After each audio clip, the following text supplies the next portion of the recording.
It's another beautiful Thursday to talk sport. I call it a terrific Thursday. It is game on. I am Onyinyechi Ogu-Obaroh standing in for Babatunde Koiki. But the show must go on, and here we are to talk sport across Africa, and of course exciting things in the world of sport. You can follow and like our social media platforms at News Central TV. Do not forget to subscribe to our YouTube channel.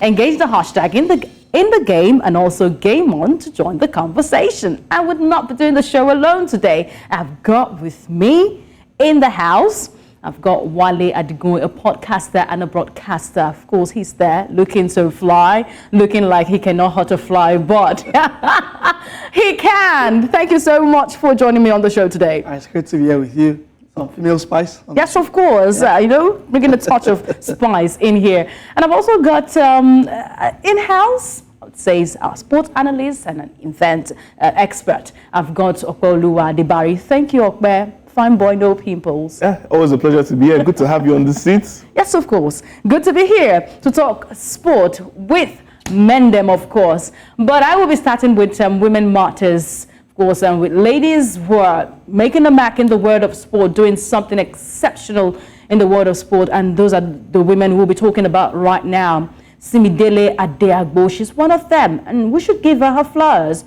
She has been able to do something remarkable in winter sport, especially bobsleigh. I remember that she became the first African woman to ever compete in that Olympic winter sport competition. Simi cannot just stop making history. She won a medal to close out that 2023-2024 bobsleigh season, and she clocked 130 km/h at the world's fastest bobsleigh track in Whistler, Canada. Simi has got a good foundation named Simi Foundation that helps athletes with grants for their program in order to advance gender equality, empowering female Olympic and Paralympic athletes, and also hopefuls from around the world.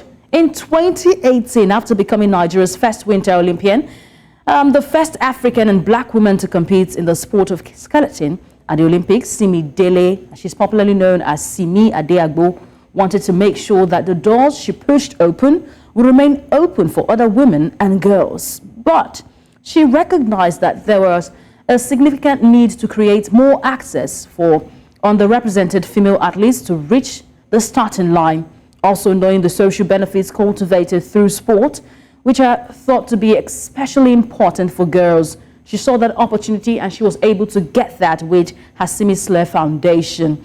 While this is one woman who has a big dream, and she's going with that dream, forsaking all odds in this winter sport. Yeah, and I'm delighted for her because, this is a sport predominantly dominated by Europeans because of the weather over there. Although she's not based here, so it gives her access, to bobsleigh, which is not popular here. But I must say that Simi has brought a bit of popularity down here, I must admit. And she's quite successful at it. She's quite good at it. As well, like you said, she wrapped up the season with 130, kph. And a lot of people have to realize the speed these athletes deal with. They move at 130 km/h is probably you on 3rd Mainland Bridge over speeding, right? With the speed limit. So that's the risk they put themselves through. But aside from that, she's also proven that there's more outside of bobsleigh, and that's what she's been doing, not even only to Africans, to Brazilians, to Lebanese, and that attests to the spirit of humanity, from Adeagbo. But I would like to see how she can also inculcate. The word inculcate has been, has been trending. I'd like to see how she could, bring that and involve quite a few Nigerians, young Nigerians, into bobsleigh. I think it's something we could, really do well in, but because of the way the weather is, the way the continent is. Okay. But I'm happy with what she's doing, and I can only continue to urge her to continue to do things like this. She's building personalities. She's building people to even have life outside of bobsleigh, and that's a welcome development. All right, I'm still bringing that word inculcate. How can she be able to get on with this in a continent like Africa that is not a winter nation? I think first of all is maybe coming home first. A good visit home will be good. Her going around letting people know what she does. I mean, to be fair, we all know who Simi Adeagbo is, but for the young people here in Nigeria who've got the interest, it would be nice for them to have a feel of her. And then, obviously, when parents listen to her speak, when other young aspirants listen to her speak, the interest is built up. And then again, if the foundation gets to the point where, you know, they can help relocate people from Africa over to the US or other regions where they have the enabling environment to be successful in bobsleigh, it will be very good. I think it's safe to say that she's a trailblazer, not just for Nigerians, but for people of minority as well. And I'm looking forward to more great things that she has to do. I'm still a little bit confused. Like, how can winter sports thrive in Nigeria? I've heard a lot of them say they want to do curling. It's a winter sport, skeleton. But how can it thrive in Nigeria? I think we have a federation. Because, yeah, we do. During the old craze that Simi brought a couple of years ago, a federation was created. We're very quick to do that. Yeah, a federation was created. So there's a federation, and it is weird that in a country that is tropical, it has a federation for winter sports. You know, but how can they strive? I remember that curling, they had to go create a dry curling aid to help them train, and we saw the youth that went for this youth competition in January in South Korea. But these sports are not, you know, they are winter related. Nigeria is not a winter nation, and they are quite expensive when it comes to training. Yes, facilities and all. Because you have to go outside of the country, you know, find the weather, equipment as well. Yeah, exactly. And so I don't know if the federation is well equipped for that. But that federation also can collaborate with Simi Adeagbo. Yeah, I think that's the way forward. You know, they can collaborate. With her foundation? Exactly, with her foundation as well. And, you know, this is also where you can find Nigerians abroad who also want to represent the country in bobsleigh, in all of those winter sports. And it would be nice to see Nigerians at the Winter Olympics. Yeah, definitely. You know? So I'm hoping to also see Simi at the Winter Olympics as well. All right, I'm also waiting to see her at the Olympics.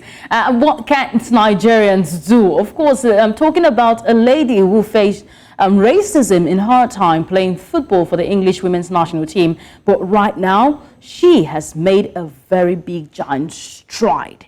Of course, becoming the first black woman to have owned a club in Italy.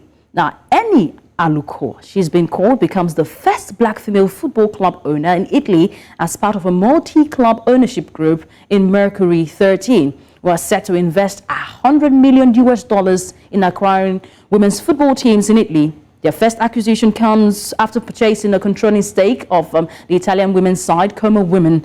After retirement, Aluko primarily focused on football broadcasting, but had joined up with that Mercury 13 to venture into sport ownership while also inspiring black sport investors and black ownership in general. Of course, this seems to be the new normal for retired footballers. Even some of them who are not retired. I remember Sadio Mane also has a stake somewhere. They seem to be going into owning clubs, you know, live after football. Is this the new normal? Do you think it's something that footballers should get into? I remember the Emmanuel Eboué story. Nobody wants to go down that lane, you know. Yeah, definitely not. I think footballers are now more enlightened to know that there is life after football. I mean, after you're playing this, you're not going to play football forever. You need something to fall back on. And I think investment is very, very good. It will become profitable in the near future. So for me, this is very good. I think this is good for Eniola Aluko as well. This is another woman who, for me, is creating a pathway for women of minority and women of a significant skin color, if I'm being precise. So this is very good for her. More precise for Como. Como, to me, is a club who's very much interested in development. They've gone the same route when it comes to the men's football as well, getting Cesc Fabregas involved. Now he's also the coach of the side. So good things for Como, good things for Italian football. But specifically, I think this is very good for women's football and Eniola Aluko as well. But Italy, a place where, of course, racism is on a high, and now she becomes the first black woman to own the club. Do you think she'll face any challenge? Yeah, I mean, to be very factual, yes, she's a co-owner because she's part of a multi-club ownership group. That's You know, we have to put that out. But you make a very valid point. Italy is a hotbed for racism. Very, and till today. We've seen examples even this season in the Serie as well. Yes. I mean, as much as they talk a good, you know, thing about trying to stamp it out. But for Eni, I think Eni will be fine. Eni she's seen it all. Racism, you know, diversity, inclusivity. She's seen it all.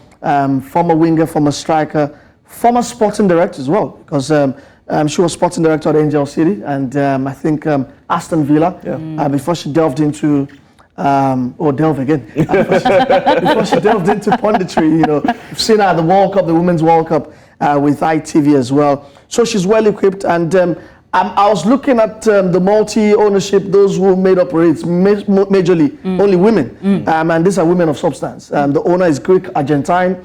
I think they already have a club. They have an ownership. They have a stake at Lewis Football Club in the US, in the United Kingdom. Lewis the women's team play in the second division of the Women's Soccer League, and I understand Lewis FC paid the same salaries for the men's team and the women's team. So they've also been pushing equality. Yes, gender and that's equality. what Mercury 13 have been pushing as well since this started. Ebru Koksal is a member of the Galatasaray board, CEO. And I think she's the first woman to be in the ECA, European Club Association. So these are women of someone who know what they want. So if Eniola Aluko is part of it, it's something definitely that I'm up for. And they said this is not only Italy. They're looking at South America, Argentina, Uruguay. Hopefully they can come to Africa. Hopefully Africa. I'm very sure that her English coach, Simpson, will be able to eat his words. What he told Eniola Aluko, she has been able to, you know, step on that and that move forward. Now she is the first black woman to own a club. A club in Italy, great one coming from Eniola Aluko there. But on a rather sad note, we got a news today about O.J. Simpson. Of course, that's a tragic one for the former NFL star, O.J. Simpson. He has died aged 76, passed away on Wednesday in Las Vegas after a battle with cancer, according to his family. The former NFL player stood trial for double murder of his ex-wife, Nicole Brown Simpson, and also her friend, Ron Goldman, in the 90s, only to be acquitted. That was a controversial acquittal there. Simpson was regarded as one of the greatest running backs of all time after spending a decade in the NFL, playing for the Buffalo Bills and also the San Francisco 49ers. After his football career, Simpson moved into acting. He appeared in various films and TV shows, but at this time, he has been able to call that it's just a wrap. The Lord who gives has taken a former NFL star. Controversial acquittal, but it's said that he had been acquitted. But now, his gentle soul rests in perfect peace. Any word? Yeah, I mean, he was acquitted, but I mean, there's a lot of controversy regarding that case in particular, and then his affiliation. But we have been told not to speak evil about the dead. Yeah, but at the end of the day, I don't think I can deny what's going on right now on social media, especially with his affiliation with the Kardashians back then, and it's I don't know. A lot of people have a lot of things to say about him currently. Not too many nice things. I think they will have to keep it this time. No. I mean, for all of the unnice things in quote. I mean, this guy was MVP of the NFL in the 70s. This guy, after leaving the NFL, went into Hollywood. Didn't make it as an A-list actor though. Went into advertising. He was an ad pitch man and did well at it. They called him the Jewish, not for nothing, So, but the events of June 12, 1994 was a crucial point. Honestly, in his life. Yes, we never leave. I mean, this guy divided America because America was split in between. Was this guy guilty or was he innocent? And I mean, this guy also permitted pop culture, fashion, music, movies. Even in Nigeria, we had the movie called OJ, something like that. So he permitted a whole lot of things. So it leaves us with mixed feelings, I must say. But you want to remember the good thing. But I think later on, the law caught up with him in the early 2000s for bungled robbery. And too bad he's passed away because of cancer. But I will choose to remember the great things that that he did. I think it's best for us to remember the athlete because he was an outstanding athlete. He was an outstanding athlete, so. An outstanding athlete to be remembered, O.J. Simpson. May his gentle soul rest in peace. All right. We are wrapping this first half of our show. We return. This time around, we'll go deeper into the conversation in the world of football. So don't go anywhere. Game On continues. Welcome back. You're still watching Game On. I am Onyinyechi. Ogu-Obaroh. Still got Wale Adigun in the studio, of course, having to inculcate the likes you had to go there. I had to go there, delve into that, Also having Opeyemi Adebari in the studio. We've been talking tough here. football-related matters, especially concerning women. Adeagbo doing something beautiful. Eniola Aluko creating the history over there. And the sad news about the passing of O.J. Simpson. But now let's go deeper into the world of sports. The Nigerian Premier Football League takes center stage right now. It is that time of the year when, of course, the league body, the organizers of the league and club owners will have that palaver. It's beginning to hot up this time. 9 games to go before the wrap of the season. Some teams have as much as 6 outstanding games. The aim is to end this league seamlessly without any contention. Now, the Nigerian Premier Football League Club Owners Association say that there is no complaint or problem following reports that the clubs were set to showdown with the NPFL board over financial differences. But the club owners were said to have planned a boycott of matchday 30 games billed for the weekend. Now, over this non-disclosure of the broadcast deal between the NPFL and StarTimes and Propel Sport, as well as the fulfillment of that financial commitments made at the start of the season.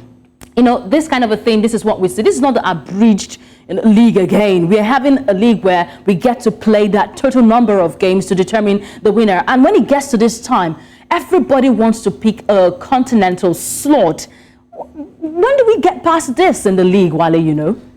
Man, it's a very, very interesting story. I caught the story, I think it was last night, that they were threatening to boycott match the day weekend's 30. game. Yeah, and it was backstory is because, hey, these guys, that's the club owners or the club chairman, they want to have the details, or they want to be in the know with the contractual details that the league has signed with Propel Sports Africa, with GTI, and also with StarTimes as well. And I mean, these guys also want the league to give them the money that they should have given them at the beginning of the season to, you know, to kick off the season. But Wale, have the StarTimes, have they been able to fulfill all that they promised at the signing of the contract? I remember a lot were promised. Sometimes we don't even see these games, uploaded on Twitter.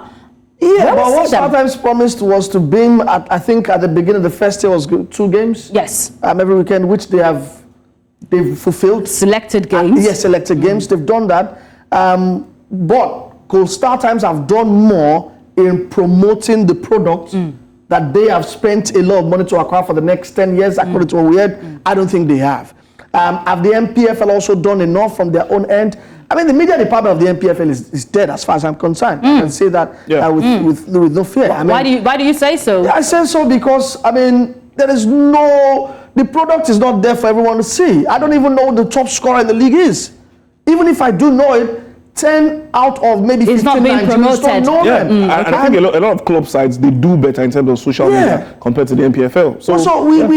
They need to do more. You need to push this product aggressively. I know they've done well with the old Propel thing, the NPFL app as well, where you can watch games online. But all of that hype has died down. And this all started with we are shutting down the league to go and watch AFCON. Because we are building up some momentum towards December. If you guys remember, StarTimes came on board, Propel came, and suddenly they said, hey, we're shutting down the league for 4 weeks because of the African competitions, instead of you to build on that. We've got occasions where the Easter break came on, and you could find a way to ensure that you have games during these breaks, get more people involved, and you just kill all of this. Look at the break, the 2 days break. Who says you can play football in this period? Then the problem of having a club gets 6 outstanding games, and we have to, wrap up this league sometime in June. How can we catch up? That's not even a problem. Look at Al-Ahly. Al-Ahly probably have like 10 to 9 games in hand in the Egyptian Premier League because they are constantly getting to the latter stages of the CAF Champions League. It depends on how the NPFL arranges its calendar. But the NPFL calendar also cannot be relied upon. Sadly, because a lot of things also happen behind closed doors that also cause issues that later come out to the forefront. Maybe that's the contention we're talking about. But let's make sense of this. We've got sport journalist who follows the league closely from Ibadan, Oyo State, Robert Olimene, joining us on Game On right now. Thank you so much, Robert, for joining us at this time on the show. Good evening to you, and it's good to be on the program once again. And All right. Good evening to the gentlemen in the house as well. I thought you would not greet the gentleman because I have been saying I'm going to throw the shades, saying only Onyinyechi. Robert, are you still with me, please? Yes, I am. All right. Great. We've got this conversation right now talking about the last period of the NPFL season. Now, according to the league calendar for 2023-2024 season that is scheduled to end on June 9th, while the league is currently ongoing into March Day 30, Rivers United, who just got eliminated from the CAF Confederation Cup by USM, have 6 outstanding matches to complete within the time frame as well. Now, will this be visible, Robert? Because I remember this is unhealthy for the league. Well, I think going by what we've seen so far, first and foremost, let me just commend the league for how far they've gone this season. Is the league where we want it to be? No, but I think this is one of the right steps in the right direction. That is for the NPFL as regards to what is going on right now. For Rivers United, they have 6 outstanding games to play. That is due to their continental engagement, which came to an abrupt end. That was precisely last week, Sunday. For 6 matches, I think at this point in time, they would have to play a lot of catch-up with the rest of the teams in the league. And of course, that will entail that they probably, I'm just giving my own views as regards what is going on right now for Rivers United, they probably might have to prosecute about 2 games per week to be able to catch up with the rest of the 19 teams that is in the league, and of course for them to be able to meet up with the proposed date for the conclusion of the NPFL at this point in time. Oh, okay, Robert, I'm just going to throw you a shade right now. You support the NPFL and should be promoting the NPFL, but I can see that Jesse with you. But it's all good. Robert, at the start of the season last September, strategic partners, especially for the NPFL GTI, they announced increase in the prize money for the league from 100 million naira to 150 million naira, as well as 10 million take-off grant for 20 clubs in the league. The NPFL also signed that $5 million streaming deal with Propel Sport and a 5.9 billion naira streaming deal with Star Times. I remember that too. What impact have these agreements had on the league so far? Okay, let me start with Star Times. For Star Times, just like Wale Adigun rightly said, the agreement was for 2 games, 2 selected games to be aired. And of course, later on, that was about 1 to 2 months after the commencement of bringing games on TV, they were going to be increased to 4 games. And of course, we've seen 4 games aired every week since then. One of the dividends we've seen in the league is the fact that the level of officiating has improved, despite the fact that sometimes in a week or sometimes in some match days, we get to see some very funny and, of course, suspect decisions made by the central referees. But with the league on TV, it has more or less put the referees in the spotlight as regards some of the decisions that have been made. We've also seen the turnout of fans across the nations, coming out to see games that is in the stadium, and of course this has been captured on TV. I beg to button when you say the officiating has improved. This is the same league I'm watching with you, Robert, because I can't say the same. It is the same league you're watching with me, and I'll give you an instance. Like I said, in previous seasons before now, we get to hear, not in this case see, we get to hear about very controversial calls that referees have made in the course of some games. And I will tell you that this season, it has more or less improved, because the referees or the officials themselves know that these games are broadcast either via the cable network or via streaming platforms. And they also get to stand on their toes, because they know that whatever it is that they do, at the end of the day, it will be brought before a panel that will review it. And of course, the proper sanctions are handed over to these officials. Okay, so Robbie, whether you like it or not, I will say that the level of officiating has improved because of the fact that games are televised, games are streamed, and the officials know that they are being watched for every move that they make in the league. Robert, I can tell you for a fact, I don't agree with you, because see, Okay. When the officiating is generally good, like you've said, there has to be implications. Implications mean that your referees have to be called to officiate in CAF Champions League, in CAF Confederation Cup, in continental matches. We went to the AFCON. No, listen, Robert, let me just land. Let me land. The Olympics football event, we had a couple of Africans there, no Nigerians. I think the Futsal World Cup also coming through. We only have just one referee in there. So if you insist that officiation has improved, he has to show, the implications have to be very, very, very and obvious not see to us. suspensions. And we haven't seen it. And I mean, when CAF sees what happens between Eimba and the old mobile VAR thing that happened, they would look at us and feel like, man, these guys are not serious. You ask yourself, how many refereeing courses, continentally are referees attending? So I don't agree with you. I just wanted to put that out. Robert. Yeah, Robbie, I have a question for you, though. For me, hold on, let him. Okay, I'm sorry. Let me go on. do a report right there. And of course, my report is simple. When was the last time that the league was on TV? And like I said, referees not being called for CAF Championship, for FIFA tournaments is not something that will happen overnight. And of course, I believe strongly that the NRA as a body have their work cut out for them. Not just the NPFL as it is. There are good referees in the league. I can tell you that for certainty. Robert, I don't want this to be a back and forth, but I remember when Adebari and Ferdinand Udo were our poster boys for referees. We didn't wait for 5 years for them to mature. They came onto the scene with quality refereeing. We could see it. The eye test proved it. And these guys were refereeing in the CAF Champions League or CAF Confederation Cup, Ferdinand especially and Adebari. We saw it. It happened rapidly. But the moment these two guys left the scene, we became like out of sorts. So we need to fix up. If you don't fix up, trust me, next 10 years, no Nigerian is going to be officiating in continental. That's the truth. Yeah, but Robbie, I think what I can gather from what you're saying is that, as compared to where we are coming from in recent years, I think you will say that there are good improvements, right? But then again, for me, I think I'm more particular about some of the rumors I've heard before the clarification regarding the boycott. I mean, for some of this, it was reported that for some of these club owners, it seems to be that financially, they are not getting what they are meant to receive from the TV rights and sponsorship. I don't know. Could you give us some insight into that? Well, I am not in that position to speak about what the club are supposed to get or what they are not supposed to get.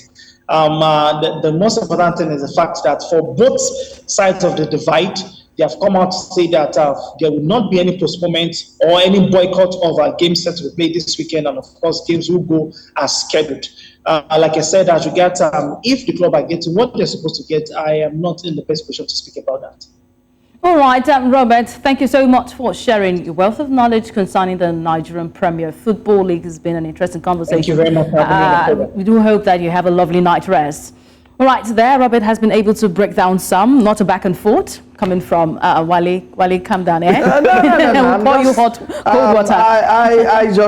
I want things to get better because I know that we used to have fantastic. Yes, and we're always proud to see these Nigerians. Used to be one of the best, but since this class left the scene, honestly. But I do understand where, if I want to play the devil's advocate right now, I understand where he's coming from. As far now that the league is on television, we can pick out those referees who are not delivering and also can give the flowers to those who are delivering. See, the first things first. Okay. First things first with refereeing. I'm sorry we had to just segue into that. See, we have too much referees in Nigeria. Yeah, probably we have not professionalized the refereeing. And referees have not been tested. Yeah, and referees still see refereeing as a pastime. They don't see it's not their full-time job. Yeah. Okay. Look at Glenn Nyberg, the guy in the Arsenal Bayern game. He's been refereeing in the Swedish league for 10 years. That is what he does. That is his job. And he's just 36. And he's just 35, 36. Yeah. We don't have that. I mean, you probably have a center referee in the NPFL only ref a game maybe thrice a season. And in those three games, he probably also wants to maximize whatever he can maximize. I'm not insinuating anything. If you can read the meaning to that, whatever it is. We need to reduce the number of referees. The Premier League has probably, I think, 20 or 22. Yeah.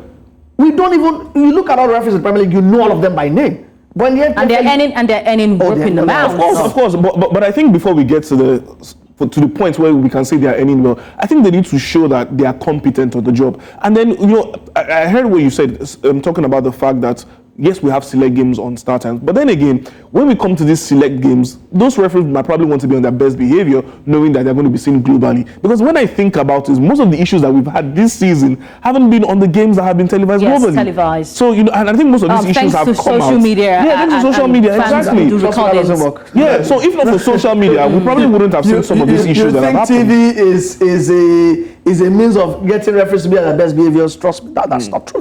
A bad referee is a bad referee. Yeah, true. All right, of course, the battle hearts up. Let's see the match day 30 fixtures and also looking at the bottom 6 and top 6 in the Nigerian Premier Football League. The match day 30 fixtures, of course, showing on your screen right now. Gombe will be at home. Aimba will be at home. Bayelsa United will be at home. Rivers United, of course, they will return right now to, get to complete their remaining fixtures. Outstanding matches there. Sporting Lagos will be at home to welcome Sunshine Stars, and Shooting Stars will take on Lobby Stars. All right, 4 other fixtures. Doma would see Remo Stars. Bendel Insurance against Kano Pillars will suffer the loss, of course, on match day 29. Enugu Rangers will take on Abia Warriors. Let's see the top 6 and bottom 6 in the Nigerian Premier Football League. What is it looking like? Of course, the Rays hots up here as Enugu Rangers top of the table with 51 points, of course sharing the same point with Lobby Stars, but we can see that little difference there from the number of games. While Bayelsa United, of course, they in the top 6 still got Remo Stars, Aimba, Plateau United and Shooting. In the bottom 6, relegation threatened Heartland are still sitting the first from behind. That's what we call them. Why we've got Gombe. Okay, Gombe has not switched. From the latest standing there, Gombe has switched from first from behind. Outland, of course, atop Gombe. Aqua United, I'm wondering what really happened to these former champions, of the Nigeria Premier Football League. They sit at the relegation zone. Wale, any? Yeah, it's really nice. So, I mean, this was the side won the Premier League, recently. Yeah. I've got a fantastic stadium to play at. And honestly, I mean, at a point in time, they had the league-winning coach. Yeah. As manager. I think Baba Genari is there these days. And it just needs to turn things around. Things have gotten worse for them. I'm still banking on them to escape relegation. I think that they might just get their own form sorted. They've been really out of sorts. There are moments where they've given you glimpses of their quality, but they've been false dawns. Okay. But Rivers United also don't look good there, although we know that, like you said, they've got 6 games in hand. Those 6 games are massive games. Difficult games, definitely. Massive games. All right, away from the Nigeria Premier Football League, let's tell you that the State FA Cup is on, which states will have their clubs on parade. We have the likes of Classic FC from Adamawa State. They'll be up against Gamaji Eaglets from Taraba State. Warinja FC from Bau will take on the likes of Simon Ben Academy from Kaduna. Zamfara United Feeders from Zamfara State will take on Pro Line from Kano. Inestars will take on Crusaders from Bayelsa, and we've got KCFC from Kogi State up against PCM FC from Ebonyi State. Not forgetting the final fixture, Fight FC will take on Eburuaja from Imo State. I call that one probably because of the proud Igbo girl here. All right, let's go to continental competitions. Of course, the African Cup of Nations hosted by Cote d'Ivoire may have come and gone. But here sits the Futsal African Cup of Nations. Not something popular, we will tell you today. We've got the Futsal African Cup of Nations ongoing, and the first game began today. It's been hosted by Morocco. Morocco has become a home for sport, especially football. Now, since the tournament's inauguration, Egypt has emerged as the dominant force in the African Futsal competition, having placed either first or second in every edition. Egypt's achievement includes 3 straight gold medals, including back-to-back gold medals when they hosted the competition in 1996 and 2000, and a silver medal in 2008 and 2016. To date, Egypt is the only nation with more than one total Futsal African Cup of Nations championship title. Same for the AFCON. Egypt I'm not surprised. Dominating. I'm not surprised. I think for the last 2 months, myself and Wale have been forced to praise the North Africans. But honestly, I can't do but not praise them, because it's the investment that they've done. Do we talk about the domestic league and how they're, functioning so well? Because I don't see Egypt in other sports, athletics. We see them in table tennis. Yes, we see them in table tennis, but other sport athletics. But in multi-sport tournaments, they still come out on top. Okay. Egypt have become a multi-sport force in Africa. They should cover every single sport. No, the African Games proved want us to give them that tag. They did well in swimming. Yes. And the good thing is that they have tried to involve a lot of young athletes in it. They came with a lot. Catching them young. In fact, I thought they had one of the youngest crop of athletes in table tennis at the as well. African Games. Table tennis, swimming. We know their prowess in football, basketball as well, even in league basketball. So I'm not surprised that they've held it down since 2004, futsal. Okay. Egypt have been experimenting a lot of things with sports for a long time ago. They have also been investing. The government has been investing. Yes, it's evident. It's honestly evident. The government has been investing. Yeah, but the thing about this is Nigeria may not have these flowers here from the futsal competition, but we can at least hold a feather. Yes, of course, a feather, because we've got one referee who will be officiating at the Futsal AFCON, and it's great to know that Musa Davo, I'm hoping I'm getting this pronunciation very well. He will be representing Nigeria in the refereeing for the AFCON, Futsal AFCON in Morocco. But let's make sense of this sport. I really want to understand, though it was not given the same popularity, the same PR like the AFCON. I'm wondering why, because the CAF president is in Morocco as we speak right now for the opening of the futsal competition. We have a guest joining us all the way from Accra, Ghana. He's a journalist, Media General Group in Ghana. And we've got Yao Ofosu-Larbi joining us all the way from Ghana to make sense of the sport, because we had Ghana parade their team on the opener against Zambia, though they lost. And they still got beat. Yes, they got beaten. But let's have Yao Ofosu make sense of this. Thank you so much, Yao, for joining us on the show today.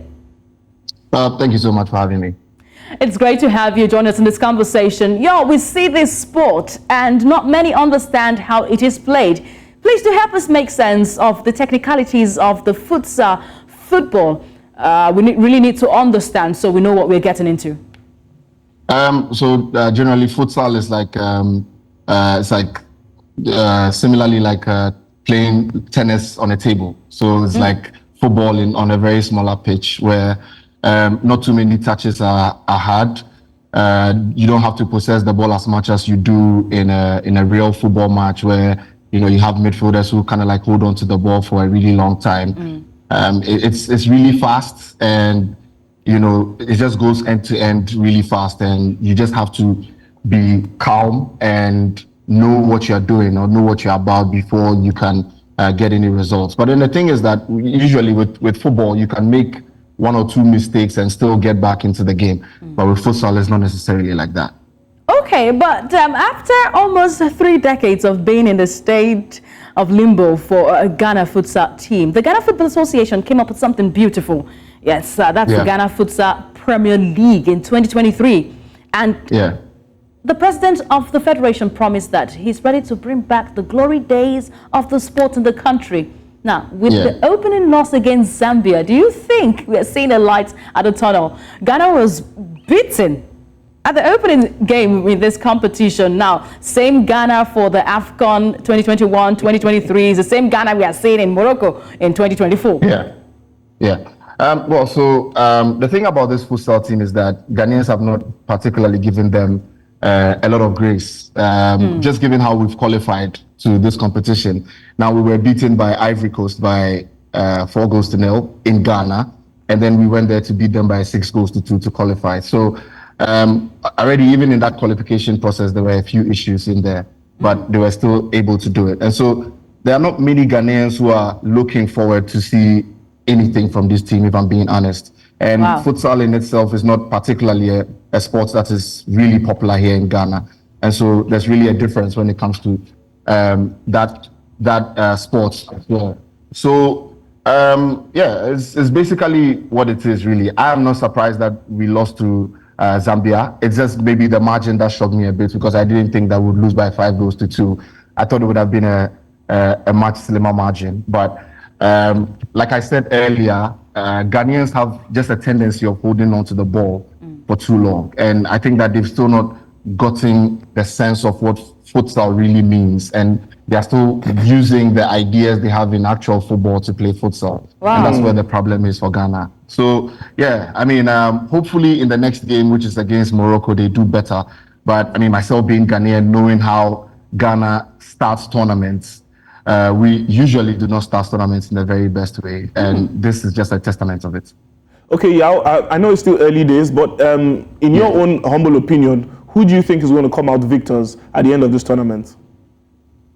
I think that it will be one of the North African countries. I mean, they are much more experienced. They've played the sport for quite some time. They've played it, you know, a lot more time than the West Africans, the East Africans have. And so I think that one of them, you know, could definitely come up tops in there. But if I'm looking at, you know, the teams that have qualified for the Cup of Nations, you know, Egypt are really strong in there. Morocco are also so strong. I want to see Morocco in the next game against Ghana and see how well they fare. But given that they've won the competition twice in the last 10 years, it just gives you a sense that they know what they're about and they know what they can do in a competition like this. Okay, but I really want to understand, if you say Ghana has not been able to understand the technicalities around futsal, but you've got a Premier League that is ongoing in 2023. Yeah. So if you've not gotten the understanding, why field a team? Yeah, so the Premier League started just last year. And like I told you, it's still, for Ghana, it is still particularly, you know, elementary stages. That's where we are now, where we are still trying to rebuild what was broken so many years ago. And so it feels like a fairly new team. And like I told you earlier, not many people actually watch futsal. Not many people have given it the prominence that it deserves. And so, you know, over a period, I'm sure that a lot of things will be ironed out. And it's the reason why the Ghana Football Association has just decided to start with the Futsal League, just to try to get a few players in there. Now, I'm telling you that the technicality of it is a bit lost because they are picking footballers who were playing football, like active football, to become futsal players. And that's why sometimes you have some of these lapses in concentration and technicality and all of that in the game generally. But I think that these are things that can be ironed out over a certain period of time. And I don't think that 1 year since we launched the Futsal League will be enough to change everything that has gone wrong with the sports. And so it is why I'm saying that we still need to learn a lot about the futsal, about the game and how we can play it. And then it showed actually when we lost by 4-0 here, before we were able to go back there and rebuild ourselves and beat Ivory Coast by 6-2 to qualify. So there are still a lot of problems that we need to solve before we can actually make a case for ourselves that we are back on this stage and then we can show something in a sport like futsal. All right, thank you so much, Ofosu, for talking to us on Game On today. I would say you have something to even be happy about. Ghana is being fielded at the futsal competition, no Nigeria. You have something to be happy about, no, but I mean, the thing about it is that, I mean, for us, we are going through a lot with our football. You know what's happening to the Black Stars, and then the women's teams are not particularly good and all of that. So it's like a form of a rebuilding phase for Ghana, and we are still going through that phase where we are still making decisions to see how well our team should perform maybe 2 or 3 years from now. Okay, I'm crossing my fingers, waiting for that, rejuvenation, maybe, for Ghana. Zambia ends with an I, right? Nigeria ends with what? Thank you so much, y'all, for joining us on Game On today. Thank you. I must remind you the groupings for this Futsal AFCON for the year. Group A has got Morocco, Angola, Ghana, and Zambia. Group B has got Egypt. Of course, it's like their birthright here. Libya, Namibia, and Mauritania. All right, moving away from here, let's give you results from the leagues, domestic leagues on the African scene. We'll start off from the Ghana Premier League there, where Berkham Chelsea won at home to Dreams. Bibiani Gold Stars were winners at home.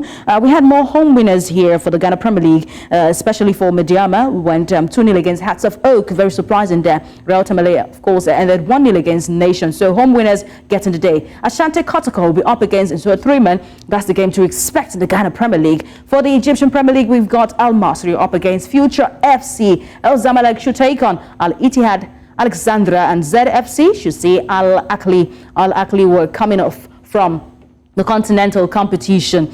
Away from here, let's see what's happening for the Europa League. I hear that those who never walk alone, they're about to walk alone out of this game. But what is it looking like in the Europa League? Wale Adigun was whispering over here, telling me, Bob, I choose not to get distracted. I choose not to get distracted. Oh, Lord have mercy. But let's see what the games are looking like. I already hear Liverpool right now trailing 3-0, isn't it? Exactly. At home, at Anfield.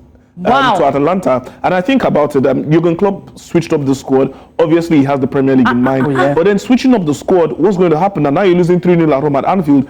Are they going to go to Italy and turn over this fixture? I really don't know. I need an handkerchief, please. But then I'm taking a look at it. With Aston Villa now, they feel that their first team, they are winning in the Conference League 2-0. So, same strategy, two different results. What's going to happen? Yeah, and for Liverpool, it was always common. See, Liverpool, in last 10 games, have never kept a clean sheet in all competitions. Liverpool have been coming from behind to win games. Yeah. It was always common. Forget the fact that they rotated the squad. They've always been showing lapses. What are they losing? Because at the time when they clinched that Carabao Cup title, we thought, this is the Liverpool we have been waiting for, just to round off Jurgen Klopp's time with the but that was a fairy tale thing, hoping that Klopp was going to win all trophies because his four trophies. So, Atalanta are a decent side. I mean, they play the ball so well. Eniola Aluko is having fun over there. I don't know if he scored yet, but I know I know the last time he played Liverpool, he scored against Liverpool. It was at Leicester City, so he's got a bit of experience in there. But I must admit, Liverpool trailing 3 at Anfield, irrespective of whatever changes Klopp has made, is a shocker. It's a shocker, and I'm shocked. I'm really shocked at this time. But let's move away from that. Let's tell you that the Premier League want to introduce something for next season, and that's a semi-automated, of course, offside system. It will help to, indicate when there is an offside there in play. Of course, this will be started from next season, but I'm still saying that humans will still operate this thing because it's semi-automated, meaning that they will still have the final say, Yeah, at the end of the day, a machine is going to be introduced. I hope they can get decisions a bit more better. And I hope that they understand how to implement this into play for the Premier League. Oh, time that our friend, I've been told that I have to wrap up the show, but I've been talking. Interesting conversation here with podcaster and broadcaster Wale Adigun. I'll forgive you for what you said about Liverpool.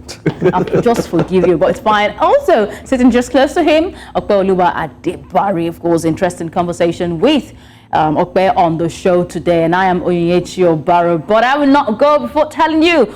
Before we go, something interesting happened in 2002. Players and coaches of reigning Malagasy champions, State Olympic Elmen, they played against their bitter rivals, AS Adema. Coach Zakaras Razazaka and his players of the State Olympic were controversially held to a draw by DSA in that penultimate game. Now, the holders were winning 2-1 with minutes left until the referee awarded a contentious penalty that the opponent dispatched to snatch a draw. The equalizer handed Adema the championship and in the process shattered State Olympics' dream of a successive league title.